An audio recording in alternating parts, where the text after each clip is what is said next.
अस्सलाम वालेकुम एवरीवन, कैसे हैं आप सब? I hope you all are doing well. So आज की वीडियो का टाइटल है, क्या मूर्ति पूजा करना सही है या गलत? एक गैर मुस्लिम ने अपने इस पंडित से पूछा कि हम मूर्ति पूजा क्यों करते हैं, जबकि हम उसे अपने ही हाथों से बनाते हैं, फिर उसके सामने झुकने लगते हैं, उसकी पूजा करने लगते हैं। ये तो ऐसा है जैसा कि मैं अपने बेटे को इस दुनिया में लाया, फिर उसके सामने झुकने लगा।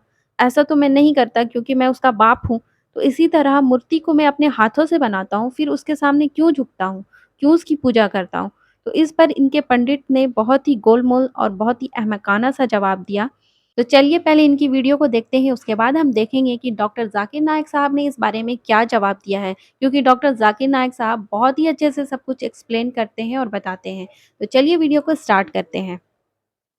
एक सवाल लास्ट पूछ लूं, आप फिर 10 और लंबा हो। पूछिए, 10 पूछिए। जैसे आपने कहा कि हम पत्थरों की पूजा करते हैं, जैसे मैंने कोई चीज़ बनाई, मैंने अपने हाथों से हथौड़े से बना करके उसको मूर्त बना के, जैसे कि हाँ। गणेश जी की मूर्ति विसर्जन ठीक करते है, हैं। ठीक है, वो ठीक। एक मानव ही बनाता है उस मूर्त हाँ। को। उस मूर्त को बना करके जिसने बनाया तो वो उसका पिता हो गया।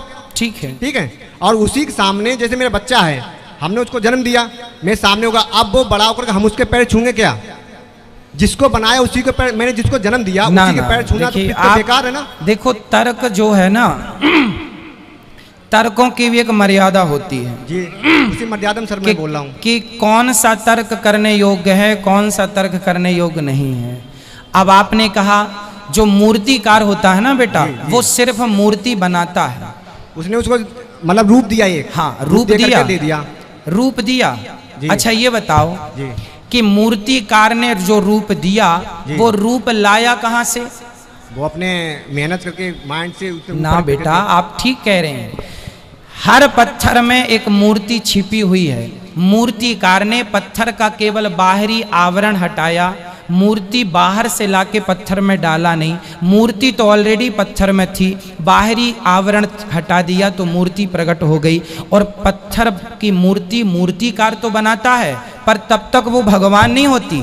जब मूर्ति को ला करके वेद मंत्रों के द्वारा उसकी प्राण प्रतिष्ठा कराई जाती है, तब वो भगवान होते हैं ना बेटा। एक रूप में आप भी भगवान हो, आपकी माँ भी भगवान है। इसलिए तुलसीदास जी ने कहा है, सी राम मैं सब जग जानी, सब भगवान है। कण कण में है तो श्री कृष्ण, पर बोला जाएगा कि ये संसार है। संसार कुछ नहीं है बेटा, ईश्वर ही संसार है। मिट्टी ही घड़ा है, सोना ही आभूषण है। आभूषण अलग से नहीं आए, गोल्ड ही है। उसी तरह तुम भी भगवान हो, ये भी भगवान है, तुम्हारे बच्चे भी भगवान है, तुम्हारे घर में जो पेड़ लगा है वो भी, तुम्हारी गौ माता, तुम्हारी बकरी, सब ईश्वर है। सी राममय सब जग जाने। अगर मैंने सबको अगर ईश्वर माना तो हमारा ये देश आज इतना पीछे क्यों है? बहन ने सवाल किया है कि वो कृष्ण की पुजारी है और जब बुत परस्ती करती है, मूर्ति पूजा करती है, तो उस ईश्वर का फोटोग्राफ रखती है, उस ईश्वर की मूर्ति रखती है ताकि कंसंट्रेशन के लिए, तो इसीलिए वो मूर्ति पूजा करती है। बहन, आपकी हिंदू धार्मिक किताब में लिखा है कि मूर्ति पूजा गलत है, और मैं कई बार कह चुका हूं, फिर से दोहराता हूं कि लिखा है श्वेताश्वेतर उपनिषद में चैप्टर नंबर 4 मंत्र नंबर 19 और यजुर्वेद में अध्याय नंबर 32 मंत्र नंबर 3 में, न तस्य प्रतिमा अस्ति। उस ईश्वर, उस भगवान की कोई प्रतिमा नहीं, कोई फोटोग्राफ नहीं, कोई पिक्चर नहीं, कोई पेंटिंग नहीं, कोई बुत नहीं, कोई मूर्ति नहीं। आपकी मजहबी किताब में साफ तौर पे लिखा है मूर्ति पूजा गलत है, फिर भी हिंदू धर्म के अधिकारी पंडित मुझसे कहते, मैं जब कहता हूं आपके मजहबी किताब में साफ लिखा है गलत है, क्यों करते आप मूर्ति पूजा? तो वो कहते हैं कि मूर्ति पूजा करते हैं, मानते हैं गलत है, लेकिन मूर्ति पूजा करते कंसंट्रेशन के लिए। जब हम हायर लेवल ऑफ कॉन्शियसनेस पहुंच जाएंगे तो मूर्ति पूजा की जरूरत नहीं। पहले शुरुआत में कंसंट्रेशन के लिए मूर्ति जरूरत है, हायर लेवल पे, हायर कॉन्शियसनेस पे मूर्ति की जरूरत नहीं। तो मैं उनसे कहता हूं, उन पंडितों से और आपसे भी, हम मुसलमान हायर कॉन्शियसनेस पहुंच गए, हमें मूर्ति की जरूरत नहीं। मैं इनसे पूछता हूं कि शुरुआत में कहते हैं कि स्टार्टिंग में जरूरत है, बाद में नहीं। जब आप स्कूल में जाते हैं, पहली कक्षा में आप बेसिक सीखते, कठिन चीज बाद में सीखते, 8वीं 9वीं 10वीं में। तो मैथ्स में अगर कोई कहेगा 2+2 = 5। आपने कहेंगे गलत है, मैं जानता हूं, 10वीं में आऊंगा तो कहूंगा कि 2+2 is not 5, it is 4। आप बचपन में ही कहेंगे भाई 2+2 4 इज द फाउंडेशन। अगर हर मजहब का फाउंडेशन है कि भगवान की मूर्ति नहीं है, फोटोग्राफ नहीं है, बुत नहीं है, फाउंडेशन ही जब पहले गलत सिखा रहे तो आगे जाके कैसी इमारत बनेंगी। तो इसीलिए इन पंडितों से जब मेरी बहस होती है, गुफ्तगू होती है, वो जवाब ही नहीं दे सकते। वो बोलते मानता हूं कि हमारी मजहबी किताब में गलत है, लेकिन फिर भी इनिशियली कंसंट्रेशन के लिए। तो मैं कहता हूं कि हम मुसलमान इनिशियली भी हमें जरूरत नहीं मूर्ति की ना बुत की। हमें हमेशा हक बात कहना चाहिए, और ये साफ तौर पे लिखा है सारी मजहबी किताबों में, चाहे हिंदू मजहब की किताब हो, ईसाई मजहब की, यहूदी मजहब की, इस्लाम मजहब की। मूर्ति पूजा गलत है और हराम है, और हमें इससे दूर रहना चाहिए। हमें खुदा के कलाम पे, खुदा के अहकामात पे अमल करना चाहिए, ये दीन के ठेकेदारों के नहीं। अगर आपको लगता है कि जाकिर गलत है, जाकिर को भी छोड़ो, जाकिर इस्लाम में 0 है। अगर जाकिर वो बात कर रहा है जो खुदा से मिलती है, जो आखिरी पैगंबर से मिलती है, इसीलिए मैं हवाला देता हूं, चैप्टर नंबर वर्स नंबर। इतने हवाले थोड़ी फेंक रहा हूं मैं, आप चेक करो और जाके तहकीक करो, संतुष्ट हो जाएंगे तो अमल करो। तो मैंने इतने हवाले दिया हूं बहन। आप मानते हैं कि बुत परस्ती गलत है अभी? So I completely agree with what you said. माशाल्लाह, आप अग्री करते हैं लेकिन अमल नहीं करते। बहन, Bhagavad Gita does it say that you have to do idol worship? Sister, I don't want you to be very religious, at least be little religious. And the basics of religion is that idol worship is haram, idol worship is forbidden. I am asking you, where, which chapter, which verse of Bhagavad Gita tells you that you have to do idol worship? Which verse? Hindu मजहब क्या कहता है खुदा के बारे में, भगवान के बारे में, ईश्वर के बारे में? अगर आप कोई हिंदू से पूछेंगे कि वो कितने खुदा में मानता है, कितने ईश्वर में मानता है, कितने भगवान में मानता है, तो आपको जवाब मिलेगा। कोई हिंदू कहेगा 3, कोई कहेगा 100, कोई हिंदू कहेगा 1000, कोई कहेगा 33 करोड़, 330 मिलियन, 33 करोड़। लेकिन अगर आप एक ऐसे हिंदू से पूछेंगे जो अपने हिंदू मज़हब के किताब का मुताला कर चुका है और हिंदू मज़हबी किताब पढ़ चुका है, वो हिंदू कहेगा कि हिंदू को सिर्फ एक खुदा की इबादत करना चाहिए और एक ही खुदा में मानना चाहिए।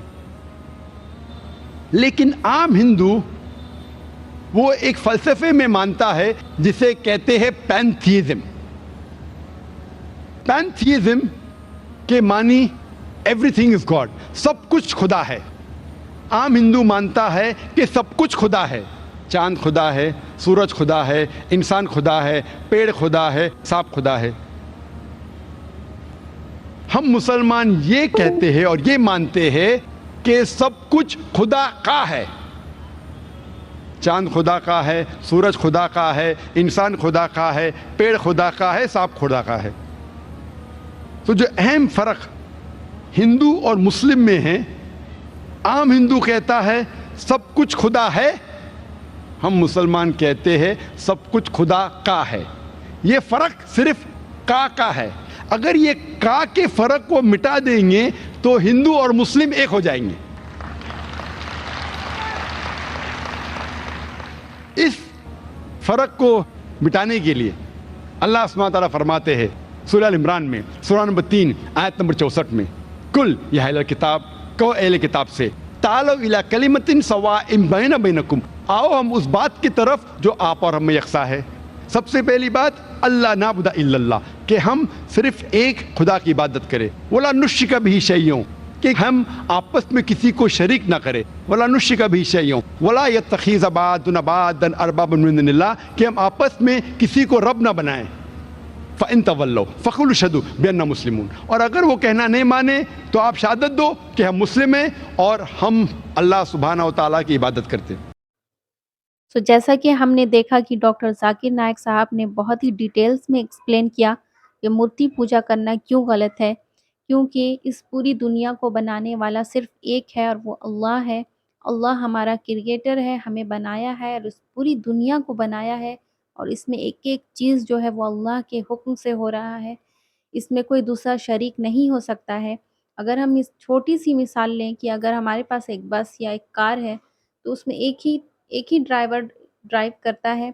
अगर हम एक बस में 2 ड्राइवर बैठा दें, तो एक कहेगा मुझे लेफ्ट जाना है, एक कहेगा मुझे राइट जाना है, तो इस तरह बस नहीं चल सकती। तो ये भी दुनिया जो है वो एक सिस्टम है, इसको चलाने वाला सिर्फ़ एक ही है और वो है अल्लाह। अगर इसमें 2, 4, 6, 8, 10 या लाख या हज़ार होते तो इसमें भी वही होता, एक कहता कि मुझे बा बारिश बरसानी है, एक कहता कि नहीं आज धूप निकलेगी। तो इस तरह ये दुनिया का निज़ाम जो है वो भी तहस और नहस हो जाता। तो इतनी छोटी-सी बात नॉन मुस्लिम को नहीं समझ में आती है। हमें बहुत अफ़सोस है कि वो अपने बनाने वाले क्रिएटर को नहीं पहचान पा रहे हैं और हम मुस्लिम इसी पर ईमान लाए हैं कि हमारे बनाने वाला और इस पूरी दुनिया को बनाने वाला सिर्फ़ एक है और वो है अल्लाह। अल्लाह के सिवा कोई माबूद नहीं है। जो इस बात को समझ ले, वो इस दुनिया में भी कामयाब है और आखिरत में भी कामयाब हो जाएगा इंशाअल्लाह। तो उम्मीद करती हूँ कि आपको ये वीडियो पसंद आई होगी और पसंद आई है तो इस वीडियो को लाइक करें, शेयर करें और मेरे चैनल को ज़रूर सब्सक्राइब करें। मिलती हूँ नेक्स्ट वीडियो पर, तब तक के लिए अल्लाह हाफ़िज़।